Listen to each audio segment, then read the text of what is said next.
A person who thinks all the time has nothing to think about except thoughts. So he loses touch with reality and lives in a world of illusions. By thoughts, I mean specifically chatter in the skull, perpetual and compulsive repetition of words, of reckoning and calculating. I'm not saying that thinking is bad. Like everything else, it's useful in moderation. A good servant, but a bad master. And all so-called civilized peoples have increasingly become crazy and self-destructive because through excessive thinking they have lost touch with reality. That's to say, we confuse signs, words, numbers, symbols, and ideas with the real world.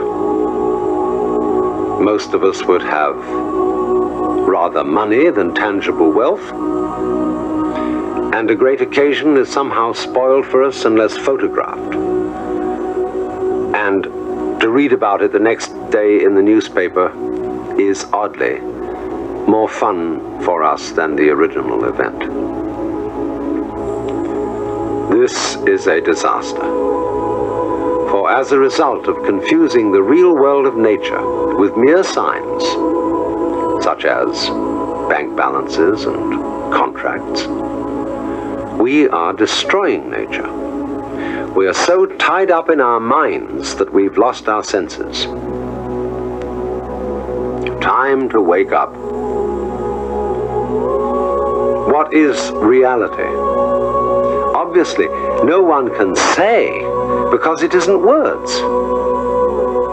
It isn't material, that's just an idea. It isn't spiritual, that's also an idea, a symbol. Reality is this.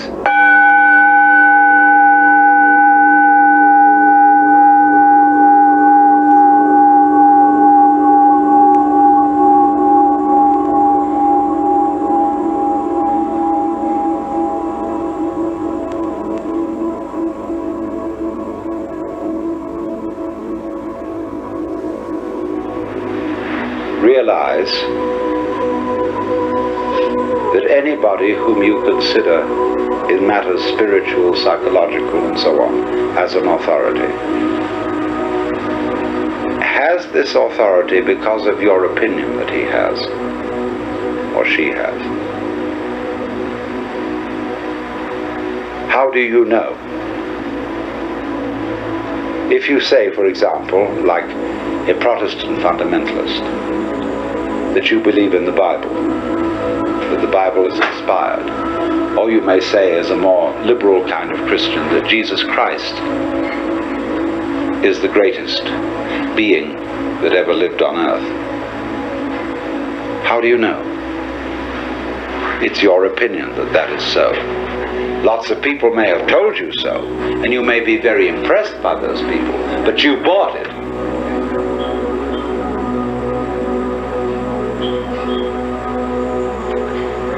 And so therefore, if you say, well, I would like to become like that, that's an expression of the way you are. You couldn't feel, I would like to become like that, like the authority, like the Christ, except as an expression of the way you are now. And the way you are now is the quaking mess. And therefore, your emulation, your desire, your idealism to become like Christ is merely one of the appetites of your quaking mess. It's an expression of you as you are. And don't fool yourselves. I'm not trying to put you down, by talking about the quaking mess. The quaking mess may be in fact something very, very natural. The way we are, the state of affairs. And we shouldn't be ashamed of it. I'm not ashamed of it. I've told you of it frankly.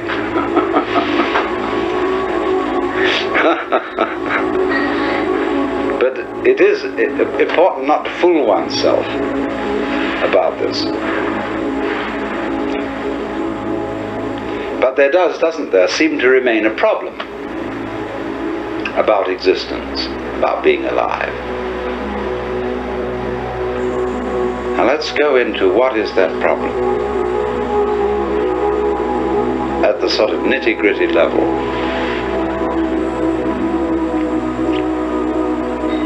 Very basic in our thinking is that we, as it say, one must live. We need to survive, to go on. We need, therefore, money for food, for this, that, and the other. We must go on. And we know that we're not going to get away with it for very long. That after a certain number of years we're going to die. The thing is going to end. The thing that we call I is going to be as it is in sleep. Deep sleep with no dreams. But that between now and that happening, there may be the most ghastly pains. Not only perhaps the pains of physical disease, or being wounded or hurt, but the pains of worrying about our failure of responsibility to people who depend on us. And we suffer other people's suffering simply because we're sensitive and have imagination and participate in their sufferings, and our adrenaline and our chemicals respond simply by imagination to the sufferings of other people. And what about that?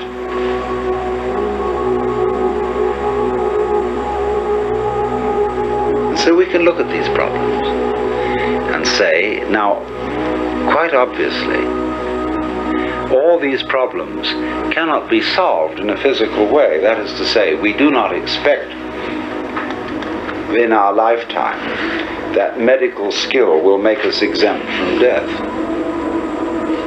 We do not seriously expect that human beings will all learn to be nice to each other and will refrain from war and horrors of that kind, racial prejudice and so on. We don't seriously expect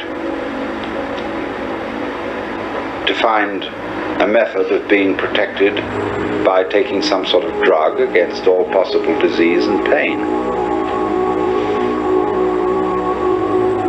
So therefore we say, now maybe there's another way around.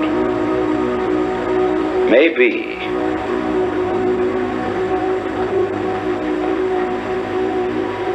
that instead of solving these problems at the technical level, we could solve them at the psychological and spiritual level by so disciplining ourselves, by so doing something with ourselves, that we wouldn't be afraid of it anymore.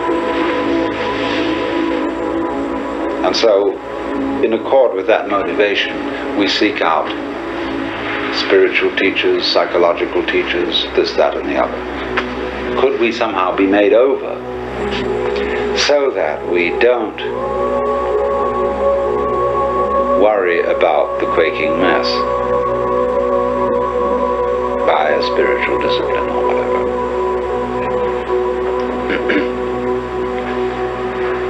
And you see, if you examine that this wanting to overcome the quaking mess and not have it anymore, that precisely is the quaking mess.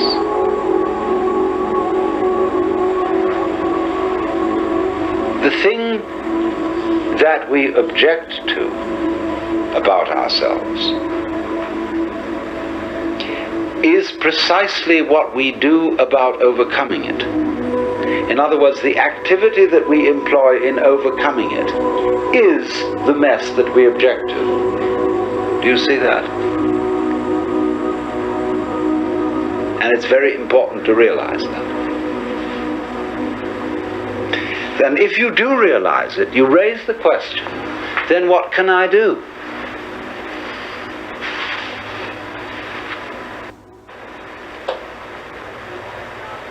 What can I do to transform the quaking mess into the state of mind of the true mystic?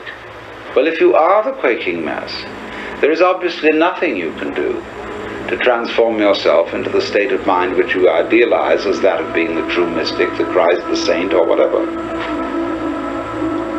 So you realize that everything is phony, that all your ideals are simply manifestations of the quaking mess trying to get away from itself. And that you are put in the position of, it is absolutely necessary for me to be different from the way I am. But there's absolutely nothing I can do about it, because being the way I am, I cannot be different from that. Let's say this, but we can put it in different ways. I know that I ought not to be selfish, and I would very much like to be an unselfish person. But the reason why I want to be an unselfish person is that I am very selfish and would far more love myself and respect myself if I were unselfish. You see? I know that I ought to love God. And whatever. And why do you want to love God? Well, because God is the biggest boss, and it's best to be on the side of the big battalions. That's really why I want to do it. In other words, because I'm looking for the safety of my own spiritual skin. So I think I ought to love God. Oh, sophisticated saints have known this. St. Paul understood it, St. Augustine understood it, Martin Luther understood it. They didn't know what the hell to do about it. But there was nothing to do about it.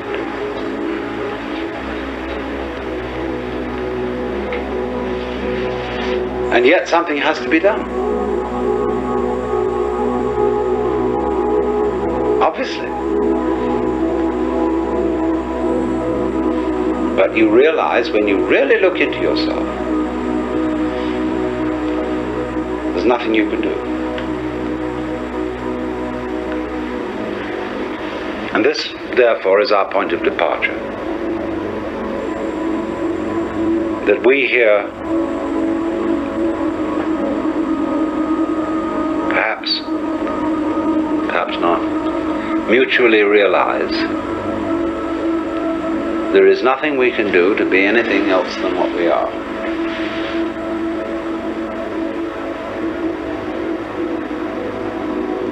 To feel any other way than what we feel at this moment. And to be then this quaking mess which has the capacity for the horrors about what life can do to us. However, this isn't as much of a blind alley, a cul-de-sac, as it sounds.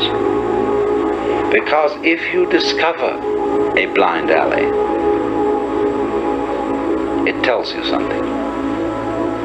Watch the flow of water when it crosses over an area of land, and you will see that it puts out fingers,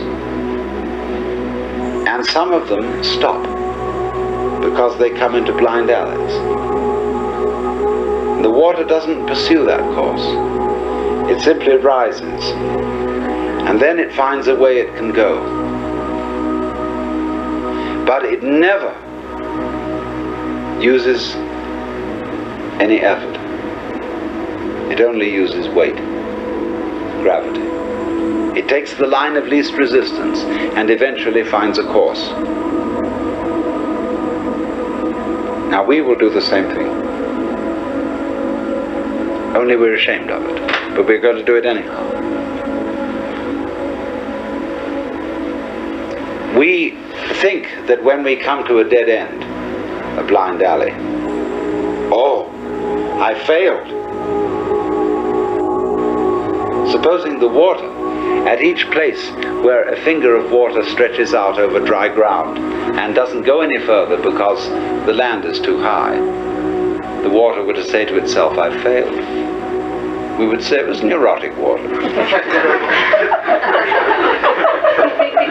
Just wait, and it will find a way. Now, when you find, you see, that there's this predicament that I've been describing to you, that there's no way of transforming yourself to become this fearless, joyous, divine being as distinct from the quaking mess. When there's no way, this is not a gloomy announcement.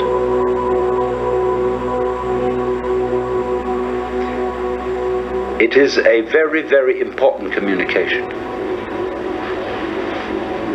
It's telling you something. Because the land is telling the water, this isn't the way to go. There's another way, try over here. So in the same way, life is telling you that's not the way to go. It's telling you, the message underlying this is you cannot transform yourself, is giving you the message that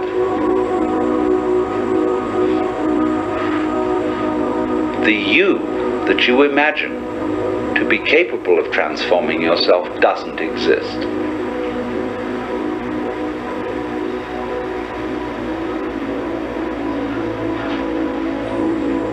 In other words, an ego, an I, separate from my emotions, my thoughts, my feelings, my experiences, who is supposed to be in control of them, cannot control them because it isn't there.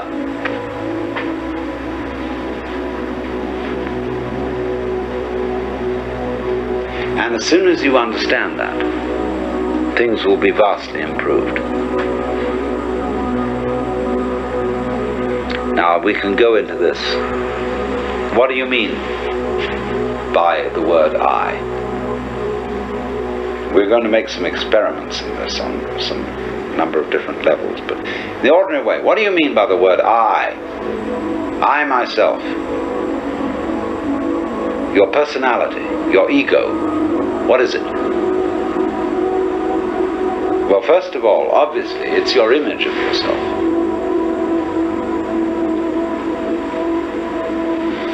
It's composed of what people have told you about yourself, who you are, how they've reacted to you and given you an impression that that's the sort of person you are.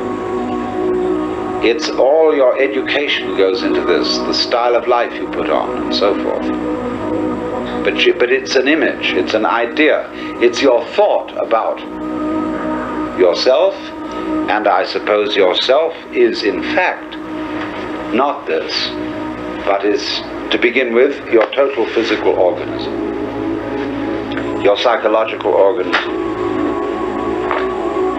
and beyond that, an organism doesn't exist as an isolated thing any more than a flower exists without a stalk, without roots, without earth. So in the same way, although we are not stalked on the ground, we are nevertheless inseparable from a huge social context of, well, to begin with, parents, siblings, people who work for us and everything. I mean, it's just impossible to cut ourselves off from a social environment, and also furthermore from a natural environment. We are that. There's no clear way of drawing the boundary between this organism and everything that surrounds it. And yet, the image of ourselves that we have does not include all those relationships. our idea of personality of ourselves includes no information whatsoever about the hypothalamus, an organ of the brain, the pineal gland,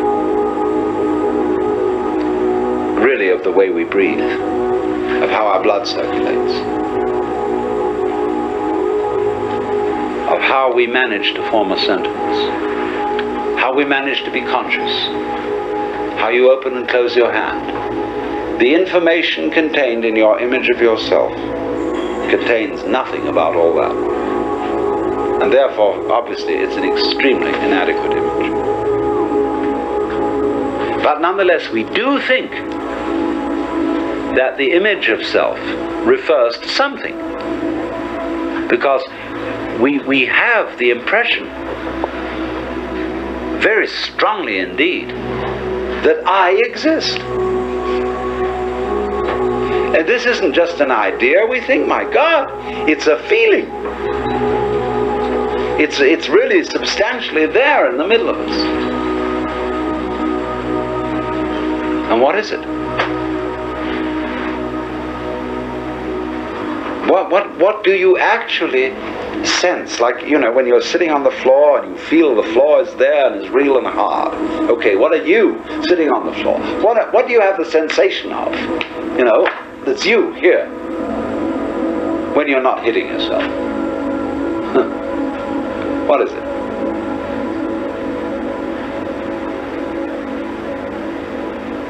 Well, in what part of your body do you feel yourself, the real I, existing? We can explore this very deeply, but I'm going to give you a preliminary and superficial answer. The sensation which corresponds to the image of ourselves is a chronic muscular tension.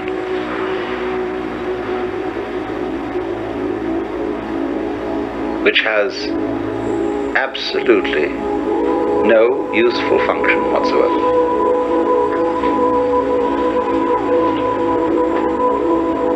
It is when you try, say, to concentrate. What do you do when you try to pay attention? When I was a little boy in school, I had sitting next to me another boy who had great difficulty in reading.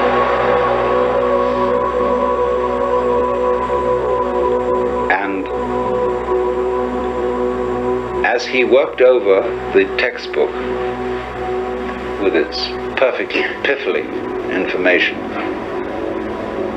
he groaned and grunted to try to read, to get out the sounds, as if he were heaving enormous weights with his muscles.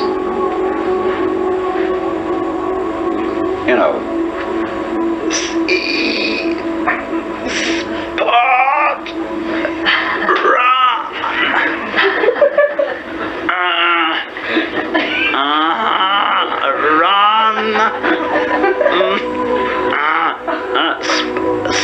spot, run, you know, the enormous weights he was heaving. And, you know, the teacher was vaguely impressed that he was trying. Phew! And that absolutely, you know, all this tying yourself up into a knot has absolutely nothing to do with the way your mind works. Because look, if you try to see hard, you know, look very intensely, and you make tight muscles around here, and maybe you clench your jaws a bit, if anything, that will make your vision more fuzzy. Because if you want to see something clearly, you must not make an effort. You must simply trust your eyes and your nervous system to do their thing. So you just look like that. I was writing the other night and I completely forgot somebody's name. But I knew that eventually my memory would produce it. And I just sat for a while and said to my memory, "You know very well who this person is. Please give me the answer." And so, boing, there it was.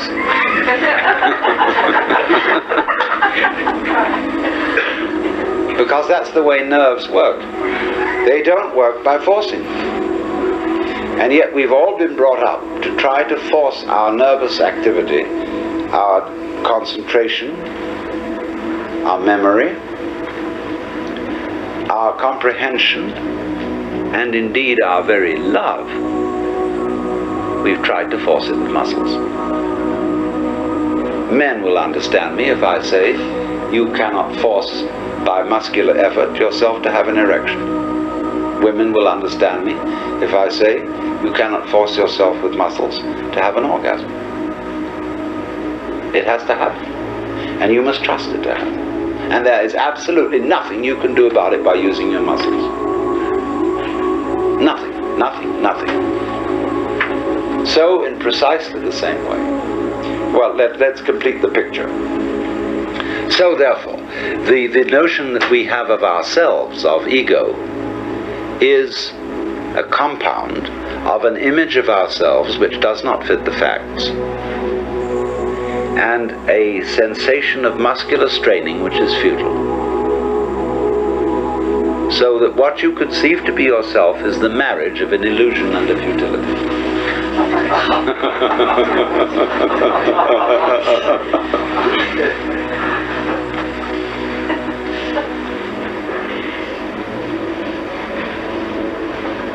So, well, what are we, if that isn't the case? Well, obviously, if you want to take a scientific point of view, by that mythology, then your organism, about which we know very little. And the organism, as we've seen, is inseparable from its environment. And so you are the organism environment. In other words, you are no less than the universe. Each one of you is the universe expressed in the place which you feel is here and now. You're an aperture through which the universe is looking at itself, exploring itself. And we're going to go into that much more deeply. So when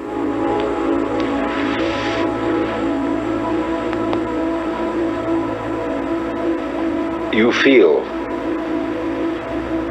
that you are a lonely,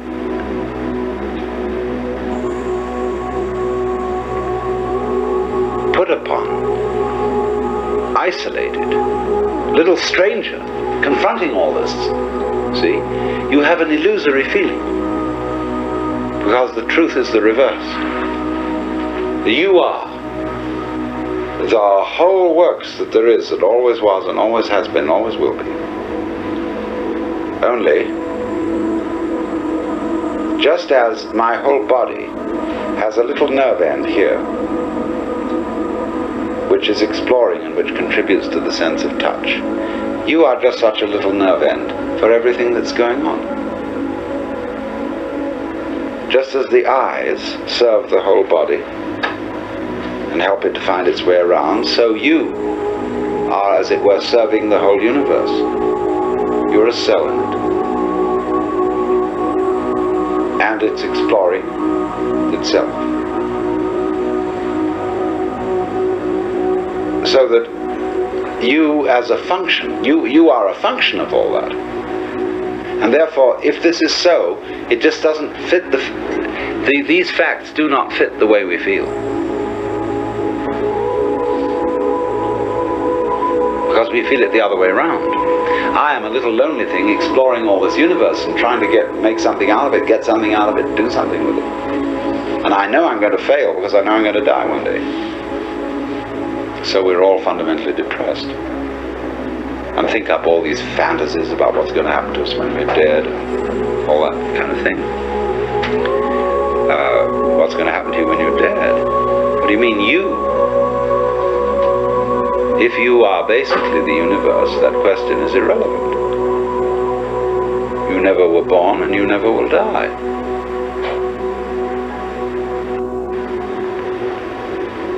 because what there is you. And that should be absolutely obvious. But it is not obvious at all. That should be the simplest thing in the world. That you, the I, is what has always been going on and always will go on forever and ever. But we have been bamboozled by religionists,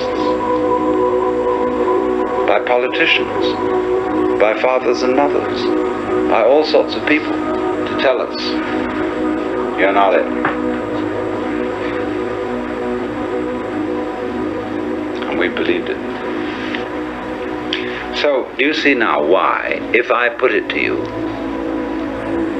in this very negative way, you can't do anything to change yourselves, to become better, to become happier, to become more serene, to become mystics or anything. If I say you can't do a damn thing, can you understand this negative statement in a positive way? What I'm really saying is that you don't need to.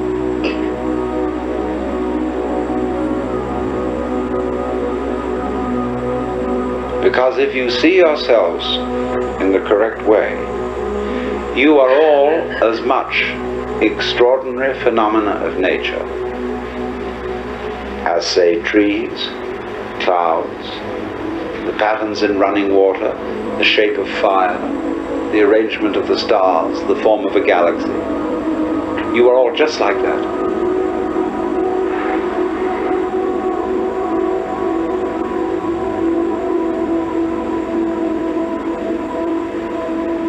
There's nothing wrong with you at all. Except that I have to add this little flip. You have in you, you do think there's something wrong. See? And there's no question, you do.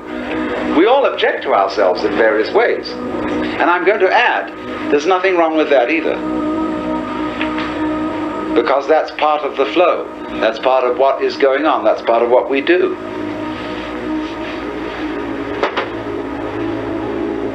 So I don't, you see, what I'm actually going to do is I'm going to deliver you from a sense of guilt. Because I'm going to teach you that you needn't feel guilty because you feel guilty.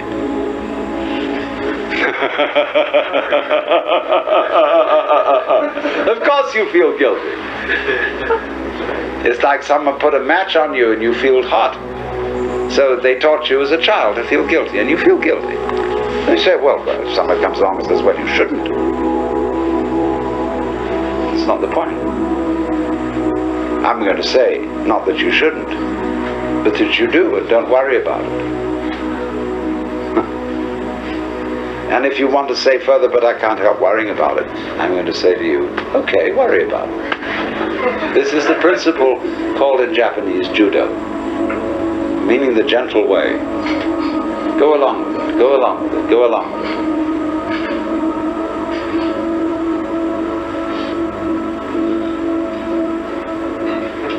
So therefore, this is the beginning of meditation.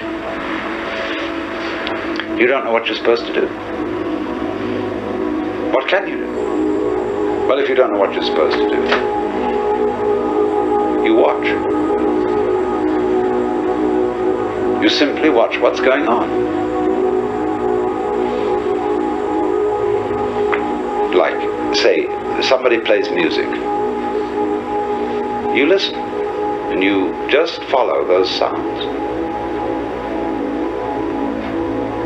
And eventually, you understand the point of the music. The point cannot be explained in words, because music is not words. But after a while, in listening to any music, you will understand the point of it. And that point will be the music itself.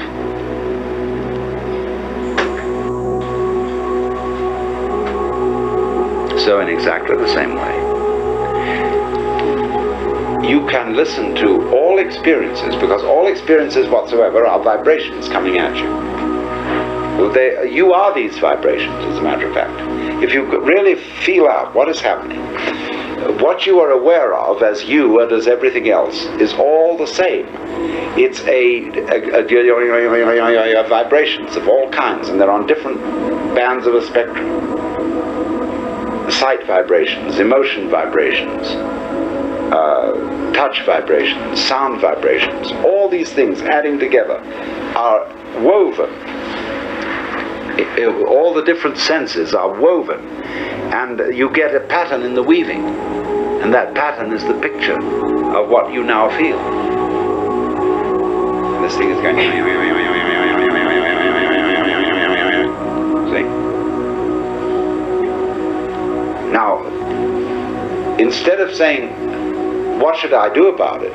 Because who knows what to do about it? To know what to do about this, you would have to know everything. And if you don't, then the only thing that, at least to begin with, you can do is watch. Watch what's going on. Watch not only what's going on the outside, but also what's going on the inside. Treat your own thoughts, your own reactions, your own emotions about what's going on outside, as if those inside reactions were also outside things. That you're just watching. And follow, simply observe how they go. Note now, you may say, this is difficult.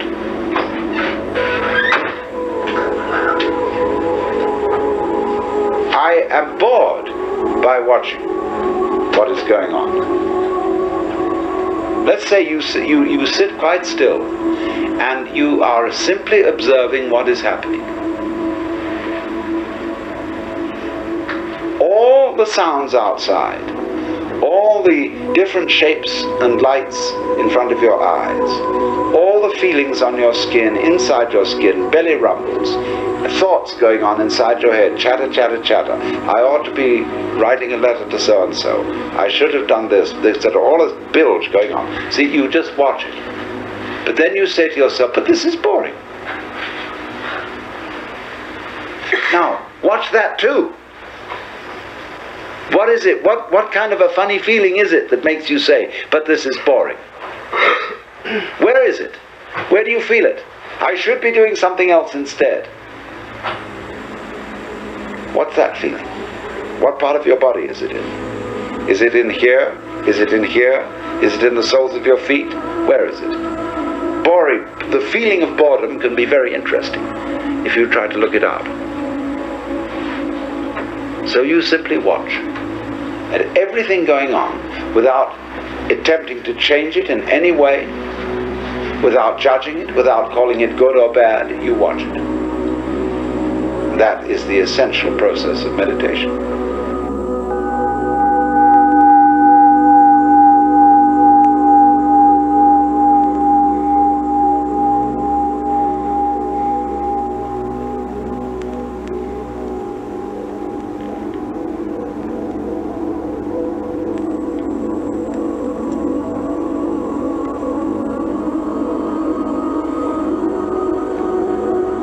We all know what reality is, but we can't describe it, just as we all know how to beat our hearts and shape our bones, but cannot say how it is done.